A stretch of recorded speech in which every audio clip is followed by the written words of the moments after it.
విష్ణు శర్మ కృత పంచతంత్రం మిత్ర భేద మిత్రప్ర మూడవ భాగం 12/7/20. ఇప్పుడు కీలోత్పాటి వానర కథ, దాని సంస్కృత శీర్షిక అంటే మేకు కోతి కథ. కస్మిశ్చిన్నగరభాగ్యేన కేనాపి వణిక్పుత్రేణ తరుఖండమధ్యే దేవతాయతనం కర్తుమారబ్ధం తత్రచయే కర్మకరాః స్థపత్యాదయః తే మధ్యాహ్నవేళాయామహార్ధం నగరమధ్యే గచ్చన్ అథ కదాచిత్ తత్రానుపంగితం వానరయూధమితశ్చేతశ్చ పరిభ్రమద్ ఆగతం తత్తైకన్య కస్య శిల్పినోర్ధస్ఫాటితో జనవృక్షదారుమయ స్తంభః కదిరి కీలకేన మధ్య నిహితేన తిష్టతి.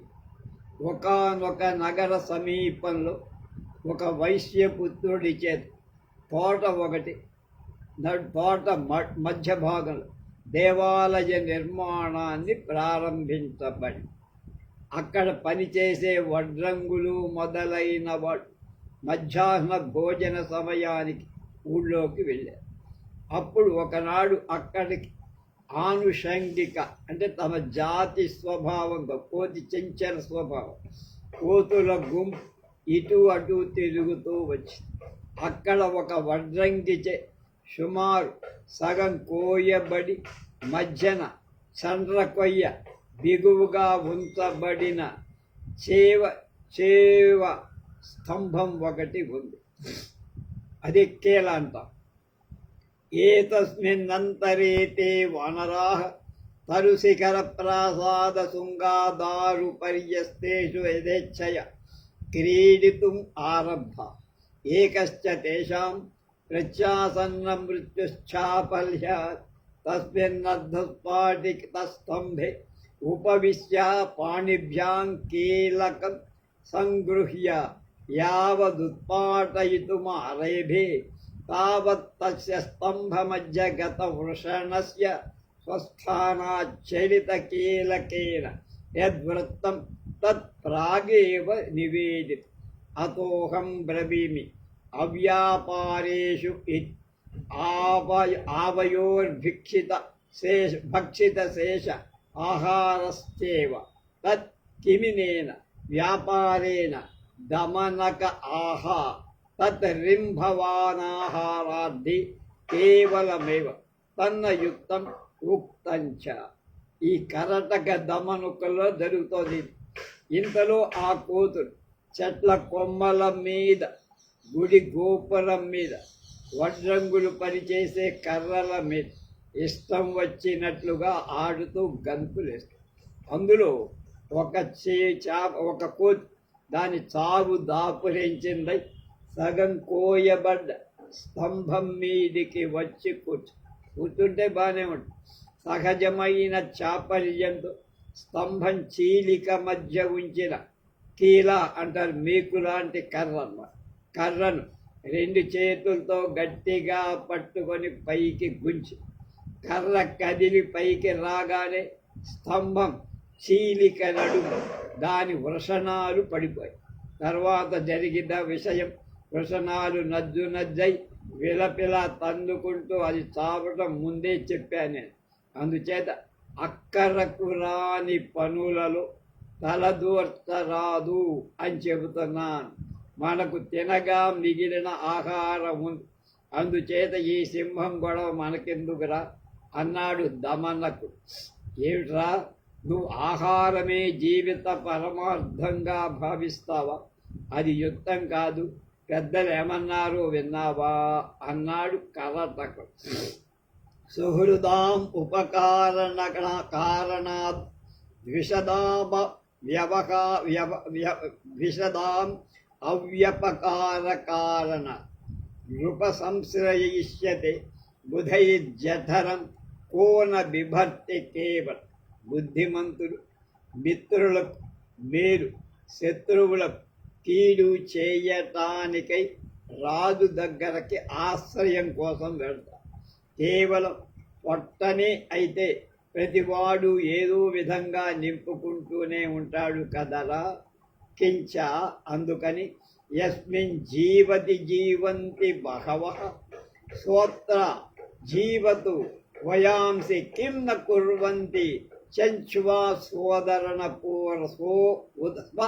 ఉదర పూరణం అన్నాడు. అంతేకాదురా, ఎవడు జీవించటంతో అనేకులు జీవిస్తారంటే వాడి పోషణలో ఎక్కువ మంది జీవిస్తారు. వాడే జీవించేవాడు, మిగతా వాళ్ళంతా జీవించిన వాళ్ళు కాదు, మృతులు. కనుక అతడి జీవితం సఫలమవుతుంది. ఎవడి వల్ల ఎక్కువ మంది పోషింపబడితే వాడి జీవితం. పక్షులు కూడా ముక్కుతో తమ పొట్టను నింపుకుంటున్నాయి కదా, మనమేనా అన్నారు. తథాచ అందుకని యజ్జీవ్యతే క్షణమపి పరిదం మనుష్యై విజ్ఞాన శౌర్య విభవాది గుణై సమేతం తన్నామ జీవితమిహ ప్రవదంతి తజ్ఞాః కాకోపి జీవతి చిరాయ బలించ భుంక్తే అని వీడొక ఉదాహరణ చెప్పి, విజ్ఞానం శౌర్యం ఐశ్వర్యం మొదలైన సద్గుణాలతో కూడిందై ప్రతిష్టాయుక్తమైన జీవితం మానవుల క్షణకాలం బతికినా చాలురా. అలాంటి జీవితాన్ని సజ్జనులు అసలైన నిజమైన జీవితంగా ప్రశంసిస్తారు, కీర్తిస్తారు. ఇక వ్యర్థంగా కాకి చిరకాలమున్న నేకార్యమగును అంటారు మనం. కనుక చిరకాలం జీవిస్తుంది, బలి ఇచ్చేటువంటి పిండాలు మెతుకుడు తింటుంది, అంతకంటే దానికి సార్థకత లేదు. వ్యోత్మానాన చ పరేణ చ బంధువర్గే దీనే దయాం న కురుతే నచ మత్స్యవర్గే కిం తస్య జీవిత ఫలం హి మనుష్యలోకే కకోపి జీవతి చిరాయ బలించ భుంక్తే. ఎవడైతే స్వయంగా ఇతరుల ప్రేరణతో బంధువుల దీనుల సాటి మానవుల ఎడ దయ తలచడు, అలాంటి వాడి జీవితానికి ఈ లోకంలో ఉపయోగం లేదు. కాకి వ్యర్థంగా చిరకాలం జీవిస్తుంది, కాకి బలిమెతుకులు తిరుగుతుంది, అంతకు తప్ప దానివల్ల లాభం ఎవరికీ లేదు. సుపూరా స్యాత్ కునరిన సుపూరో మూషికాంజలి సున తుష్టః కాపురుషః స్వల్పకేనాపి తుష్యతి. చిన్న వాగు ఉండు, కొద్దివానతో పొంగి పొరలిపో. ఎలుక నోరు కొద్దిపాటి ధాన్యపు గింజలతోనే ఉబ్బిపోదు. అలాగే అల్పబుద్ధి తనకు లభించిన అల్ప వస్తువుతోనే తృప్తి పొందుతాడురా అన్నారు. కించి అంతేకాక కింతేన జాతు జాతేన మాతుర్యౌ వనహారిణ ఆరోహతి నయః స్వస్య వంశాగ్రే ధ్వజూయత. ఎవడు జెండాల వంశం యొక్క చివరలు విరాజిల్లాలో అంటే ఎలా వాడు బతకడు, వాడి జన్మ నిష్ఫలం. జెండాలాగా ఎగరాలి ఎవడైనా సరే. ఒక జాతి జెండా కొన్నంత గర్వం పౌరుషం నాకు ఉంది అంటాడు గుంటూరు శేషేందర్ సార్. కేవలం తల్లి యవ్వనం హరించేదే అవుతుంది. అలా కాకపోతే ఏదో తల్లి కడుపులోంచి బయటకు వచ్చాడు తప్ప వీడి వల్ల లోకానికి ప్రయోజనం. వంశ అంటే ఇక్కడ రెండు అర్థాలు, కులమని, వంశ అంటే వెదురు కూడా వంశీనాదం అంటే మురళీనాదం అని తెలుసు కదా. వారి పరివర్తిని సంసారే మృత ఓవానజాయతే జాతస్థు గణ్యతే సోత్రః సోత్ర యః పురే చక్రిశ్రియాధికమళ పరివర్తిని సంసారే అమృతః को वा न जायते जातस्तु गण्यते सोत्तरा यः స్ఫురే శ్రియాధిక పరిణామశీలమైన అంటే నిత్యం మారుతూ ఉండే ఈ ప్రపంచం సచ్చిన ప్రతిభ మళ్ళీ పుట్టతాడు, బతుకుతుంటాడు, మళ్ళీ పుడతాడు, చస్తాడు. కానీ ఎవడు అధిక సంపద చే దేదీప్యమానుడవుతాడు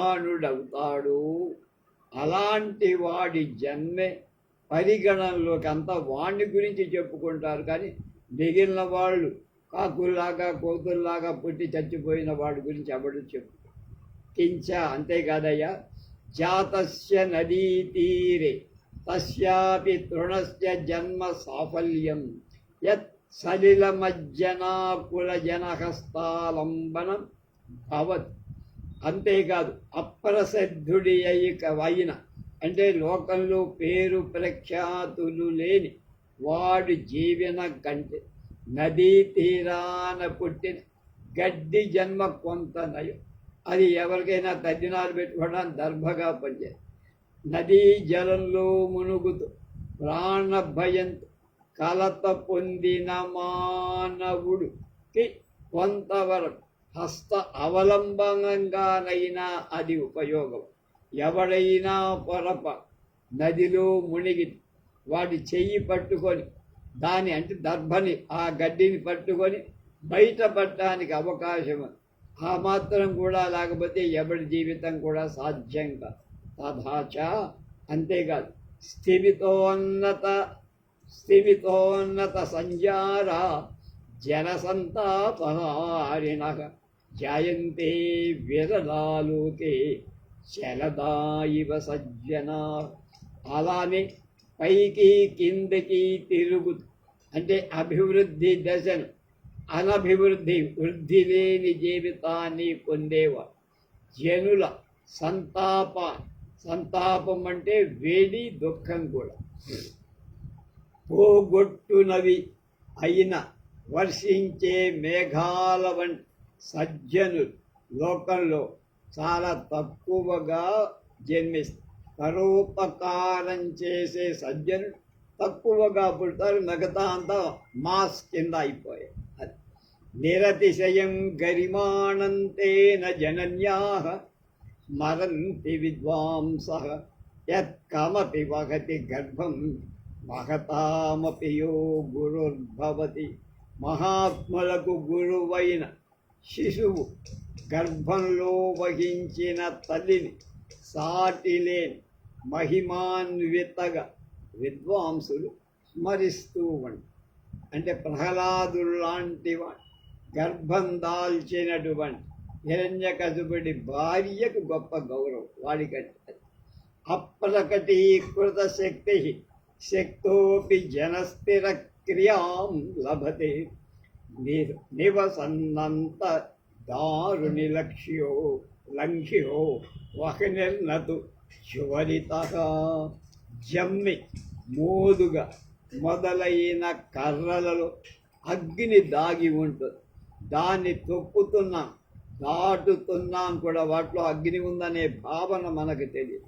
అది జ్వరితం అయితే, అదే మండితే అలా చెయ్యరు కనుక లోపల అగ్ని దాగి ఉంది కనుక అగ్ని ప్రభావం తెలియదు కనుక దాన్ని తొక్కుతారు, దాటుతారు, ఉమ్మేస్తారు ఏదనేది. అలాగే మానవుడు యోగ్యుడై ఉంటే తన శక్తిని ప్రదర్శింపకపోతే అవమానాలు పొందుతారా ఆ జమ్మి మోదుగు చెక్కుళ్ళు ఆ చెట్లాగానే అన్నారు. దీనికి చక్కని భావాలు రాసిన వారు శ్రీ జీరెడ్డి బాల చెన్నారెడ్డి గారు. అప్పుడు కరటకుడు ఆహా అన్నాడు, అవాం తావద ప్రధానం తత్కిమావయోరనేన వ్యాపారేణ ఉక్తంచ అపృష్టోత్తర ప్రధానోయు భృతే రాజ్ఞః పురః కుధి న కేవల సమ్మానం లభతే చ విడంబన. కరటకుడు ఇలా అన్నాడు. ఇందాక చెప్పిందంతా దమనం. మనం ఇప్పుడు మంత్రులం కాదురా, మమ్మల్ని మనిద్దరిని పీకి పారేశాడు సింహరాజు. అలాంటప్పుడు మనకెందుకురా ఈ దొర అన్నాడు. పెద్దలు కావడా ఇలా అన్నారు. ఏమని? అప్రధానులై ఉండి అడగకుండా రాజసన్నిధికి వెళ్ళి సలహాలు చెప్పే బుద్ధి హీనుడు అవమానాన్నే కాక వంచన కూడా పొందుతాడు అని చెప్పారు పెద్దలు. జ్ఞాపకం ఉందా అని. తథాచ అందుకని వరస్తత్ర ప్రయోక్తవ్యం వచస్తత్ర ప్రయోక్తం యత్రోక్తం లభతే ఫలం స్థాయీ భవతి చాత్తంత్యంతం రాగః శుక్లపటే యథా అన్న. అందుకనిరా ఉపయోగం ఉన్న చోట్లోనే, ప్రదేశంలోనే, స్థానంలోనే మాట్లాడాలి. అంతేగాని మన బుద్ధి తెలివి ఉంది కన్నా ఎవరి దగ్గరకు వాడికి సలహా చెబితే మని వాయించేస్తాం. తెల్లని గుడ్డపై వేసిన ఎరుపు రంగు అద్దకం స్థిరంగా ఉంటుంది కనుక దానికి స్థితి రాదు. దమనక ఆహ మా మైవం వద, దమనకుడు చెప్పాడు. నేను కూడా అదే అన్నాను రా. అప్రధాన ప్రధాన స్యాత్ సేవతే యది పార్థివ ప్రధానోప్యప్రధాన స్యాద్ యది సేవా విభజిత. దమనకుడు అంటున్నాడు, వద్దురా అలా అనద్దు. ప్రభువును మెలకువ అంటే చాలా జాగ్రత్తగా తెలివితేటలు సేవిస్తే కొంతకాలాన్ని వాడికి ఏమాత్రం అక్కడ ప్రాధాన్యత లేకపోయినా వాడి సేవని ఎప్పుడో అప్పుడు గుర్తించి రాజు వాడిని ప్రధాని చేయటము లేకపోతే ఆంతరంగికుడుగా తీసుకోవటము. అలాగే సరిగా సేవించని వాడు ప్రధానుడై ఉన్న, ప్రధాన స్థానంలో ఉన్న వాడికి గౌరవం ఉండడు, అప్రధానైపోతాడు అని. యత ఉక్తంచ ఆసన్నమేవ నృపతిర్భజతే మనుష్యం విద్యావిహీన అకులీన సంస్కృతం వా ప్రాయేణ భూమి పతయః ప్రమదాలతాశ్చ యత్ పార్శ్వతో భవతి తత్ పరివేష్టయంతి. విద్యావిహీనుడు, కులం లేనివాడు, సంస్కారం లేనివాడు అయిన మానవుడైనా రోజు దగ్గరలో ఉంటే అభిమానిస్తారు. ఎప్పుడు రాజుగారి సమక్షంలో ఉండు. సామాన్యంగా ప్రభువులు, స్త్రీలు, తీగలు దగ్గర ఉండే వాళ్ళని హత్తుకోవటం లోకంలో చూస్తున్నాం కదా అని. తథాచ అందుకని కో న ప్రసాద వస్తూని ఏ విచిన్వంతి సేవకా ఆరోహంతి శనై పశ్చాద్దుస్వంత మపి పార్థివ దున్వంతమపి పార్థివం. అంతేకాదురా, ప్రభువు యొక్క కోపానికి, అనుగ్రహానికి ఉండే కారణాలు సరిగ్గా అర్థం చేసుకోకపోతే చెయ్యగలిగే సేవకులు క్రమక్రమంగా ప్రతికూలుడైన ప్రతి ప్రభువు దగ్గర ఉన్నత పదవిని ఆరోహిస్తారు. మళ్ళా ప్రధాని కోపానికి, అనుగ్రహానికి ఎందుకు ఆయన కోపం వచ్చి, ఎందుకు మన మీద ఇంత దయ, ఆదరణ, అనుగ్రహం చూపించారు అనే విషయాలు సరిగ్గా అధ్యయనం చేయగలిగితే, మనసుకి తెలుసుకుంటే ఆ సేవకులే క్రమక్రమం ప్రతికూలుడైన తమకు ఎదురుగా తమ మాటను మండించని ప్రభువు దగ్గర కూడా గొప్ప గొప్ప పదవులను పొందుతారు అన్న. విద్యావతాం మహచ్చేనాం శిల్ప విక్రమశాలినాం సేవావృత్తి విదాం చైవ నాశ్రయః పార్థివం వినా.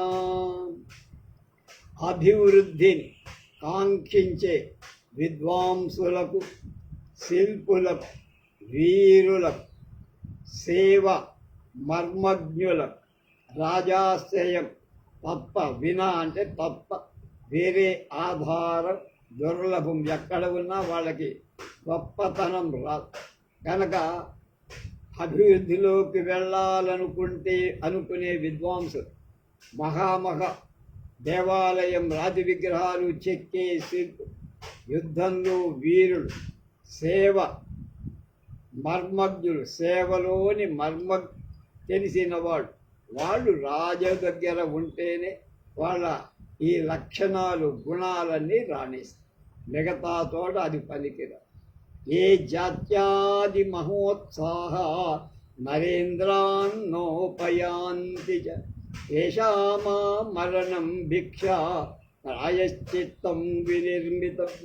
తమ జాతి విద్యాది గౌరవ అభిమానం చే రాజు సన్నిధికి పోని వాళ్ళకి మరణం పర్యంత భిక్షావృత్తే ప్రాయశ్చిత్.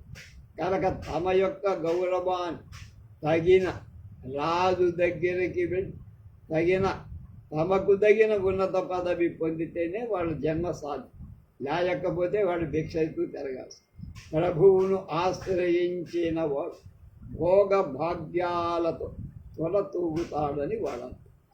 ఏ చ ప్రాహు దురాత్మాను దురారాధ్యా మహీభుజ ప్రమాదరస్య జాడ్యాని స్థాపితాని నిదానితై. ప్రభువులను సేవించటం చాలా కష్టమని అందరూ అంటారు, కత్తి మీద సామాన్యం. కానీ కొంతమంది దుర్మార్గులంటారు. అలా పలకడం ద్వారా వారు తమ అజాగ్రత్తను, సోమరితనాన్ని, మూర్ఖత్వాన్ని మాత్రమే ప్రకటించిన వాళ్ళైనవుతారు.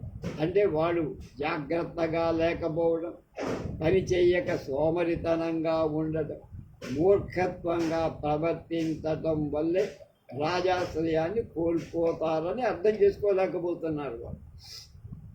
సర్వాన్ వ్యాఘ్రాన్ గజాన్ సింహాన్ దృష్టోపాయై వశీకృతాన్ రాజేతి కియతే మాత్ర ధీమతామ్ర ప్రమాదినాం. పాములు, పులులు, ఏనుగులు, సింహాలు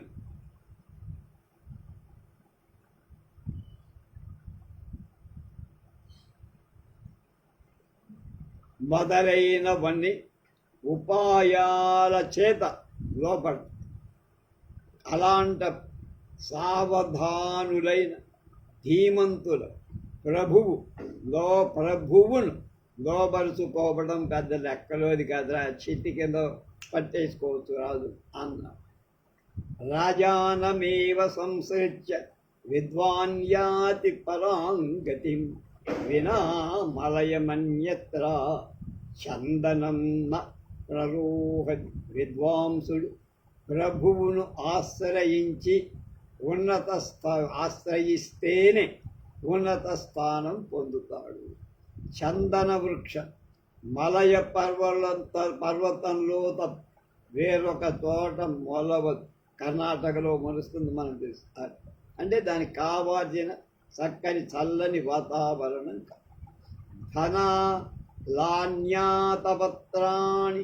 వాణినశ్చ మనోరమాః సదా మత్తాశ్చ మాతంగాః ప్రసన్నే సతి భూపతౌ. ప్రభు సంతుష్టుడైతే మనోహరాలైన శ్వేత ఛత్రాలు, తెల్లగొడు, ఉత్తమ అశ్వాలు, మదగజాలు మొదలైన భోగ భాగ్యాలన్నీ దొరుకుతాయిరా అన్న. కరటక ఆహ అన్నాడు కరటకు. అధ భవాన్ కిం కర్తుమనాః సోబ్రవీ అద్యాస్వస్వామి పింగళకో భీత పరివారశ్చ వర్త తదేనం గత్వా భయకారణం విజ్ఞాయ సంధి విగ్రహ యాన ఆసన సంశయ ద్వైధీభావ అనభావానాం ఏకతమేన సంవిధాస్య. అప్పుడు కరటకుడు అంటున్నాడు, ఒరేయ్ ఇప్పుడు తాము చెయ్యదలిచారు, మనం ఏం చెయ్యాలనుకుంటున్నాం. అప్పుడు దమనకుడు ఇలా, ఇప్పుడు మన ప్రభువైన పింగళకు ఎందుకో విచారగ్రస్తం పరివార సమేతం భయగ్రస్తుడై, అందుచేత వాణ్ణి దగ్గరకు చేతి భయం కారణం తెలుసుకో.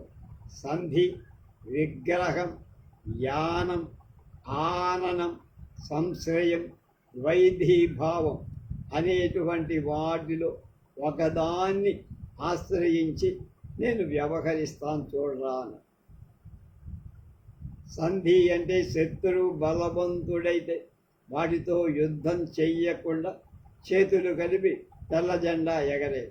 విగ్రహం అంటే శత్రువు సమాన బలుడైతే యుద్ధానికి సిద్ధపడటం లేక యుద్ధం చే. యానం అంటే యుద్ధ ప్రయాణం. ఆసనం అంటే శత్రువుపై దండయాత్ర తగిన సమయాని కోసం నిరీక్ష చే.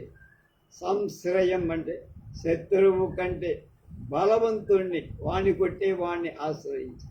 అలాగే ద్వైధీభావం, ఇద్దరు బలవంతులైన శత్రువులు ఉంటే వాళ్ళ మధ్య భేద భావాలు కొట్టి తాను నిమ్మకు నీరెత్తినట్టుగా ఉండ.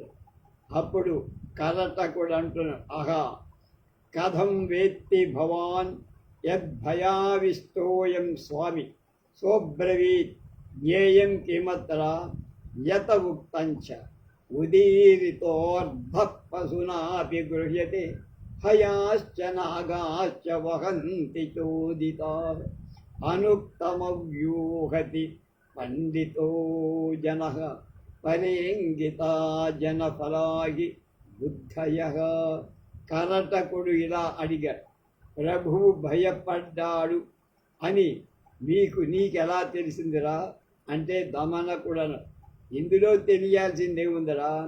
అందువల్లనే పెద్దలు ఏమన్నారో తెలుసా, చెప్పిన విషయాన్ని పశువు కూడా గ్రహిస్తారు. గుర్రాలు ఏనుగులు తోలగానే బరువులు లాగుతూనే ఉంటాయి.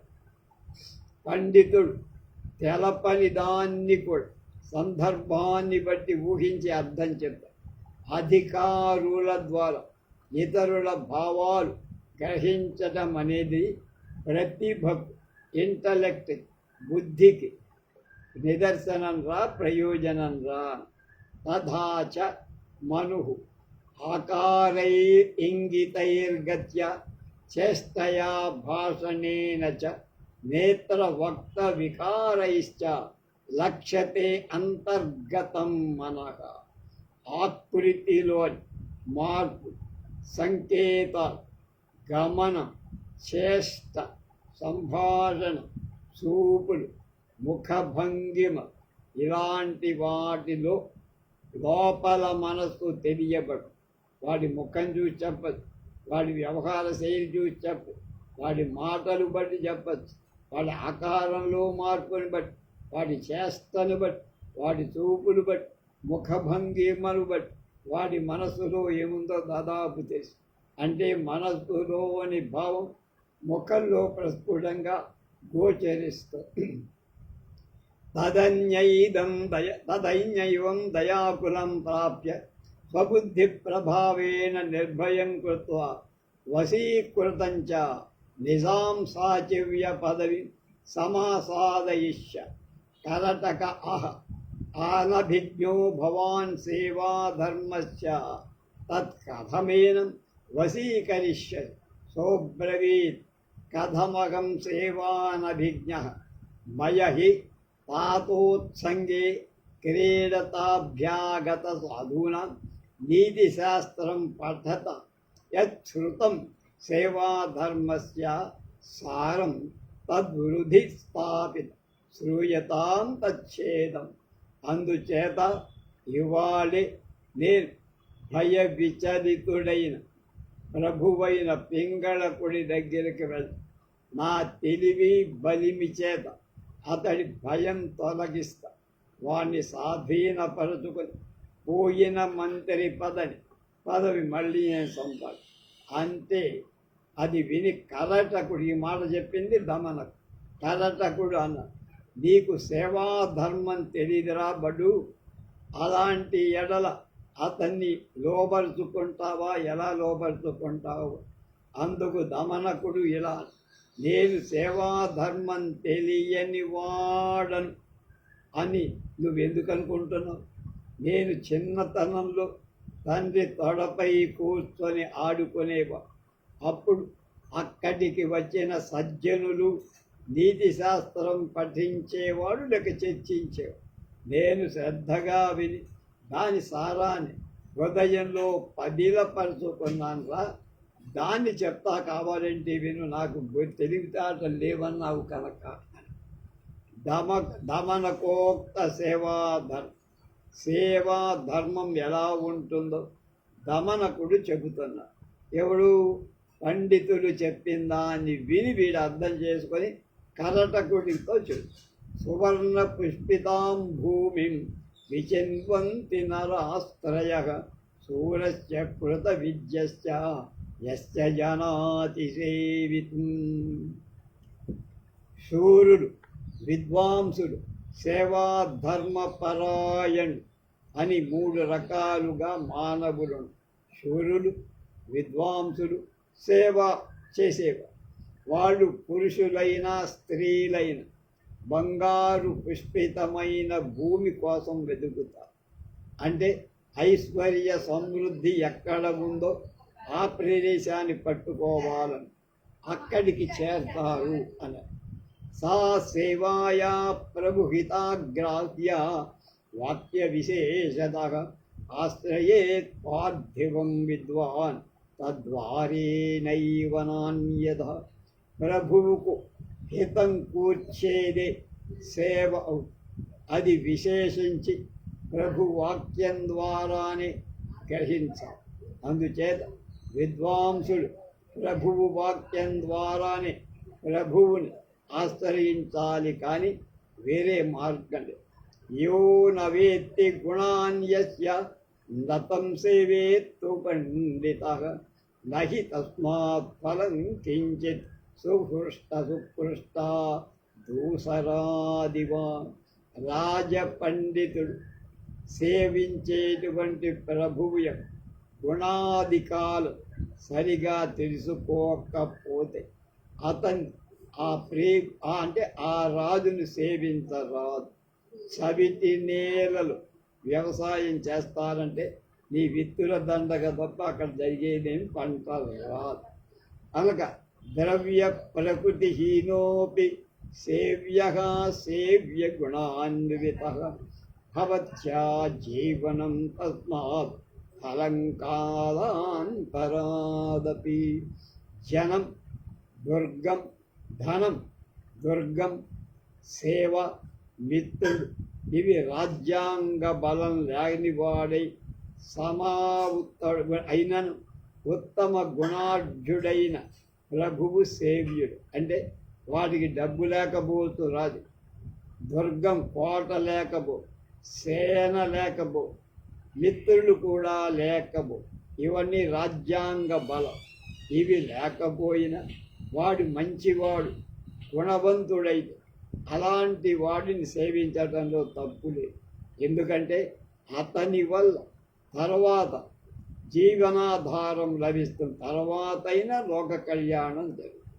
అపి స్థాణుపదాసీన శుష్యన్ పరిగతక్షుధా సత్వజ్ఞానాత్మసంపన్నాత్ వృత్తిమీహేత పండిత. రాజనీతిజ్ఞుడు విరిగిన మూడులాగా, స్థాణువు అంటే కథ, పడి ఉన్న ఆకలి చేత బాగా పీడితులై సృష్టిస్తూ ఉన్న అజ్ఞాని అయిన ప్రభు వలన జీవికా వృత్తిని కోరరు కనుక అజ్ఞాని అయిన రాజు దగ్గర సేవ కోసం వెళ్ళకూడదు.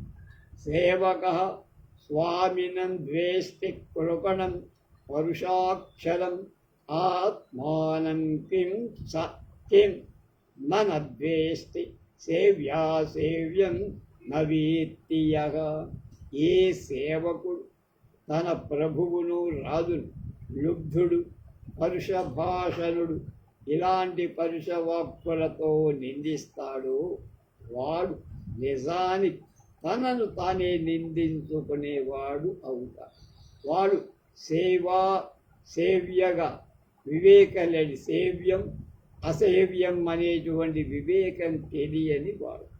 అంటే తను ఎవరిని సేవిస్తాడో వాడిని దూషించరాదు, నిందించరాదు, నేరం మోపరాదు. యస్యాస్త్రిత్యా న విశ్రామం క్షుధార్తా యాంతి సేవకాః సోర్కవన్ నృపదిత్యాత్యాద్యః సదా పుష్పఫలోపినన్. ఏ ప్రభువును సేవిస్తూ సేవకుడు ఆకలితో నక్కలాడు విశ్రాంతి తెలుసుకుండా ఎప్పుడు నిరంతరం పనులు చేస్తూ ఉంటారు. ఆ ప్రభు భోగభాగ్యాలు కలవాడైన పుష్ప ఫలపూర్ణమైన జిల్లేడు చెట్టులాగా ఎందుకు పనికి రానివాడు. దీపావళి సామాన్లు కాల్చుకోవడానికి తప్ప. రాజమాతరి దేవ్యాంచ కుమారీ ముఖ్యమంత్రిని పురోహితే ప్రతీహారే సదా వర్తేత రాజవత్తు. రాజమాత పట్టపురాణి, రాజకుమారుడు, ముఖ్యమంత్రి, పురోహిత్, ద్వారపాలం ఈ ఆరుగురి ఎడల రాజు విషయంలో ఎలా మనం జాగ్రత్తగా ప్రవర్తిస్తాం అలా ఎవరి దగ్గర? రాజమాత దగ్గర, పట్టపురాణి దగ్గర. రాజమాత అంటే రాజు తల్లి, పట్టపురాణి రాజు భార్య, రాజకుమారుడు, ముఖ్యమంత్రి, ఆస్థానపుడు, వీళ్ళందరినీ రాజుని గౌరవించినట్టు గౌరవం. జీవేతి ప్రబ్రువన్ ప్రోక్తః కృత్యాకృత్య విచక్షణః కరోతి నిర్వికల్పం యః న భవేద్ రాజవల్లభ. సేవకుడు కృత్యాకృత్య వివేకంతో ప్రభు అంటే ఏం పని చెయ్యాలి, ఏం పని చెయ్యకు అనే వివేకం ప్రభువు పిలవగానే ఆయుష్మంతులకు విజయం అని వెంటనే పలకాలి. ఆ తర్వాత ఆ రాజు ఆజ్ఞ నిస్సంకోచంగా నిర్వహించాలి. అలాంటి సేవకుడే రాజుకు బాగా ఇష్టడవుతాడు. ప్రభు ప్రసాదజం విత్తం సుప్రాప్తం యో నివేదయేత్ వస్త్రాజ్యం చ దధాత్యంగే న స భవేద్ రాజవల్లభః. ఆ ప్రభు అనుగ్రహించిన డబ్బును గొప్పగా చెప్పుకొని సంతోషించు. కొద్దిగా ఇచ్చినా సరే వాడిని మంచి ఫ్లేర్ చేయాలని విపరీతంగా పొగడు. అతడికి ఇచ్చిన వస్త్రాదులు ధరించాలా, ఏం బాగున్నారా, నాకు సరిపడా, నా ఒంటి రంగుకి సరిపోవు, అలాంటి వేషాలు. అలాంటి సేవకుడే రాజు ఇష్టపడతాడు. అంతఃపుర జనై సార్ధం యోన మంత్రం సమాచరేత్ సకల స్త్రైర్నరేంద్రస్య స భవేద్ రాజవల్లభః. అంతఃపురవాసుల అందులో రాణుల రహస్య సంభాషణాధికం నీకు చొరవ ఉంది కదా, అక్కడ ఇష్టం వచ్చినట్టు వాళ్ళతో రాజకీయాలు మాట. అలాంటి సేవకుడే రాజుకు ప్రీతిపాడు. జ్యూతం యో యమదూతాభం హలాహాలాం హాలాహలోపమాం అస్యేద్దారాన్ వృదాకారాన్ స భవేద్ రాజవల్లభః. జూదాన్ని యమదూతగా, మధ్యాన్ని హలాహల విషంగా, సుందరాంగులైన రాజకాంతల కురూపులు కుబ్జలుగా తలచేవాడే రాజుగారికి ప్రీతిపాత్రుడు. అందులో కొజ్జాలను నియమించుకుంటారు రాజాంతఃపురంలో స్త్రీలు ఉండేటువంటి అంతఃపురం. యుద్ధకాలేగ్రనీర్యః స్యాత్ సదా పృష్ఠానుగః పురే ప్రభో ద్వారాశ్రితే హన్యే న భవేద్ రాజవల్లభః. ప్రభు యుద్ధకాలం ముందు ఉండేవాడు, నగర పర్యటనలు వెనక అనుసరించేవాడు, రాజభవనం ద్వారం దగ్గర ఉండేవాడు. అయిన సేవకుడే రాజుకు చాలా ప్రీతిపాత్రుడు. సమ్మతోహం విభ్యోర్నిత్యమితి తత్వా వ్యతిక్రమేత్ కృచ్ఛ్రేష్వపి న మర్యాదాం న స భవేద్ రాజవల్లభ. నేను ప్రభు నిత్యం ప్రేమ పాత్రుణ్ణి అని తలచి అది గర్వంగా మారకూడదు. గర్వించగా కష్టాలలో మర్యాద మేర ప్రవర్తించే సేవకుడే రాజుకు ఎక్కువ ప్రీతి. ద్వేషితే ద్వేషద్వేషభరో నిత్యం ఇష్టానాం ఇష్టకర్మకృత్ యో నరే నరనాథస్య స భవేద్ రాజవల్లభ. రాజుకు శత్రువులైన వారిని ద్వేషించాలి, ఇష్టలైన వాళ్ళు కోరే పనులు చేసి పెద్ద అలాంటి వాడే రాజుకు ప్రీతిపాత్రుడు. ప్రోక్తం ప్రత్యుత్తరం నాహ విరుద్ధం ప్రభుణానయః న సమీపే హసత్యుచ్చైః న భవేద్ రాజవల్లభ.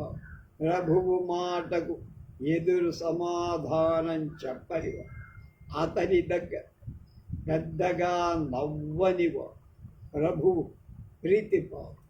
యో రణం శరణం తద్మన్యతే తద్వన్మన్యతే భయవర్జితః ప్రవాసం స్వపురావానం వాసం స భవేద్ రాజవల్లభ. యుద్ధ భూమిని నిర్భయంగా తన స్వంత ఇంటిల, పరదేశ నివాసాన్ని తన స్వనగర నివాసంలో ఎవడు అనుకుంటాడు వాడే రాజుకు ప్రీతిక. న కుర్యాన్నరనాథస్య యోషిద్భిః సహ సంహితం న నిందాం న వివాదం చ న భవేద్ రాజవల్లభ. రాజకాంతలతో స్నేహం చేయకూడదు, వాళ్ళని నిందించరా, వాళ్లతో వాదులు పనికిరాదు, వాదులాడరా. అలాగే అలాంటి వాడే రాజు.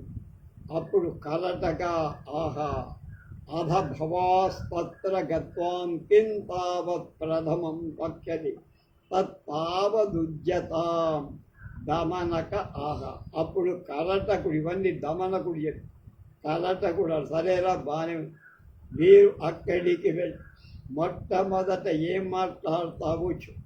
అందుకు దమనకుడు ఏమన్నాడు, ఉత్తరాదుత్తరం వాక్యం వదతాం సంప్రయాయతే సువృష్టి గుణ సంపన్నాద్ బీజమివాపరం. ముందుగానే ఎలా చెప్తాను ఇలా మాట్లాడాలని. సువృష్టి బాగా వర్షం కురిసిన కారణం ఒక బీజం నుండి సజాతీయమైన ఇంకొక బీజం జన్మించినట్లుగా సందర్భాన్ని బట్టి వాక్యం ప్రతివాక్యాల ద్వారా సంభాషణ పెరుగు. అక్కడికి వెళ్ళి ఏం చెప్పమంటే నేనేం చెప్తా, అక్కడున్న పరిస్థితిని బట్టి. అపాయం దర్శయజాం విపత్తి ఉపాయనం దర్శనయాంచ సిద్ధిం యథా వినోనీతి గుణప్రయుక్తాం పురంతీమివ వర్ణయంతి. అపాయ సందర్శన జన్యమై ఆపద అంటే అజాగ్రత్త వల్ల కలిగే ఉపాయాన్ని గుర్తించటం చేత కలిగే కార్యం. అపాయాన్ని దర్శించటం చేత ఉపాయాన్ని గుర్తించగలిగే కార్యసిద్ధి. ఈ రెండు, ఆపద తెలియాలి, కార్యసిద్ధి. రెంటిని ప్రతిభాశారుడు నీతి శాస్త్రజ్ఞుడు అవటంతో కళ్ళకు కట్టినట్టుగా వర్ణించి బోధిస్తారా అని. ఏకేషాం వాచి సుఖపదేన్యాసం హృది మూకవత్ హృది వాచి తదాన్యేషాం వల్గంతి సూక్తయ. కొందరి మాట చిలక పలుకుల మధురంగా అంటే హృదయం కాలుష్యయుక్తంగా ఉంటుంది. అంటే లోపల వాళ్ళకి విషం, పైకి మాత్రం నోటిలో అమృతం. హృదయం మూగదై నిర్మలమై ఉంది, అంటే వాక్కు కఠినం అని. ఇంకా కొందరు తమ సూక్తుల ద్వారా హృదయంలో మాటలు, సరళత కూడా, సహృదయత రెండింటినీ ప్రకటిస్తారు. అలాంటి వాడు నచాహమప్రాప్తకాలం వక్షే ఆకర్ణితో మయా నీతి సార పితు పూర్వముచ్చంగం హి నిషేవం అప్రాప్తకాలం వచనం బృహస్పతి రవిబ్రువన్ లభతే బహుజ్ఞానం అపమానంచ పుష్కలం. నేను సందర్భం లేకుండా మాట్లాడు, ఎందుకంటే తండ్రి తోడపై ఆడుకునేటప్పుడే నీతి శాస్త్రం గ్రహించిన వాడిరా అన్న. సందర్భశూన్యంగా మాట్లాడితే బుద్ధికి బృహస్పతి అయిన వాడు అధిక నిరాదరణ, పుష్కలమైన అవమానం పొందుతా. అప్పుడు కరటకుడు ఆహా అన్నాడు, దురాధ్యాహి రాజాన పర్వతా ఇవ సర్వం వ్యాలాకీర్ణా సువిషమ కఠినా దుష్ట సేవిత. పాములు, క్రూర జంతువులు నిమ్నోన్నత ప్రదేశాల సమత లేకుండా కఠిన శిరాయుతాలై పర్వతాలలాగా దుష్ట జన సేవితులు, సమబుద్ధి శూన్యులు అయిన రాజులను సర్వదా ఆరాధించడం అనేది అసాధ్యమైన విషయం రా అన్నారు.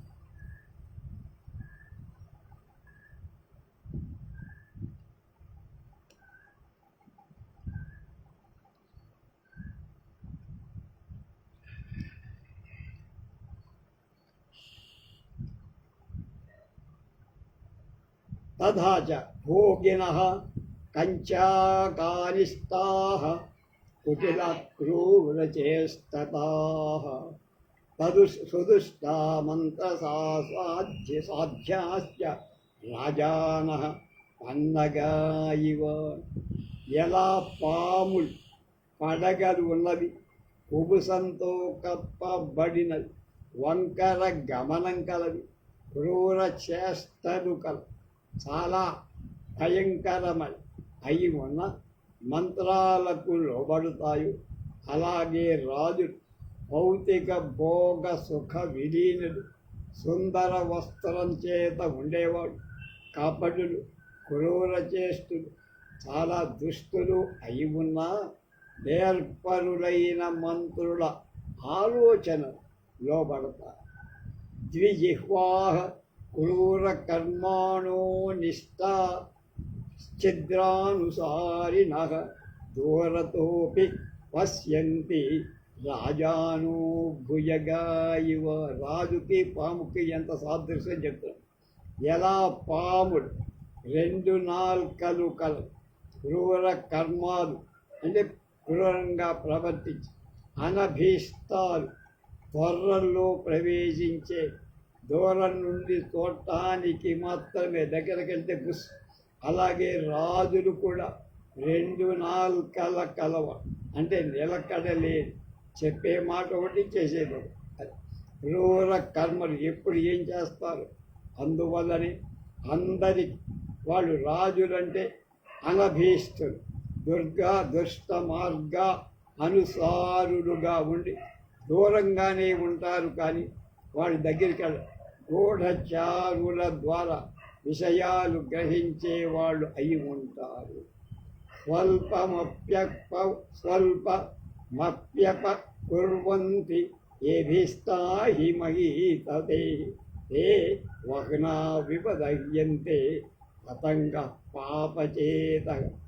ఎవరైనా సేవం రాజు ప్రీతిపాత్రుడై ఉన్న ప్రమాదవశాత్ చాలా కొద్ది అపకారం మాత్రమే చేస్తారు. ఆ పాపాత్మ అగ్ని పడిన పురుగుల్లా దహింపబడు. పురారోగం పదం రాజ్ఞాం సర్వలోక నమస్కృతం స్వల్పేవాప్యవకారేణ బ్రాహ్మణ్యమివ దుష్యతి. సర్వజనుల వంశ్యమైన అందరితో కీర్తించబడి రాజపదవి చాలా కష్టంతో పొందబడుతుంది. కానీ అది స్వల్పమైన అపకారం చేతనే బ్రహ్మ తేజంలాగా మలినమైపోతుంది. అంటే చిన్న చిన్న రాగద్వేషాలు కూడా బ్రహ్మ తేజాన్ని దెబ్బతీస్తాయి, మలినపరుస్తాయి. అలాగే రాజు యొక్క ఏమాత్రం ఏ మరిపాటు లేకపోయిందా అతను పదవీ భ్రష్టుడవు. దురారాజ్య శ్రియో రాజ్ఞాం దురాపా దుష్పరిగ్రహా తిష్టంత్యాపైవాధారే శరమాత్మని సంస్థిత. రాజసంపద కష్టంతో ఆరాధ్యాలు పాపాలు పరిగ్రహాలు కానీ అవి ఆధార పాత్రాధికంలో జలల్లా అంటే కొండలోనో లేదా పాత్రలో నీటిలాగా సావధానంగా రక్షింపబడినది తన దగ్గర చిరకాలం. కనుక పాత్రలో జాగ్రత్తగా పెట్టిన నీరు ఎలాగో రాజు దగ్గర జాగ్రత్తగా ఉంటే అంతసేపు అన్నారు. అంటే పాత్ర నశిస్తే నీరు చెదరిపోయినది. రాజ్యాధారమైన ఆనుత్యాగికం సరిగా లేకపోతే రాజ్యం. అప్పుడు దమనకుడు అంటున్నాడు, సత్యమే తత్పరం. నువ్వు చెప్పినంత బాగానే ఉంది, తర్వాత ఏం చెప్పాడో రేపు తెలుసుకో.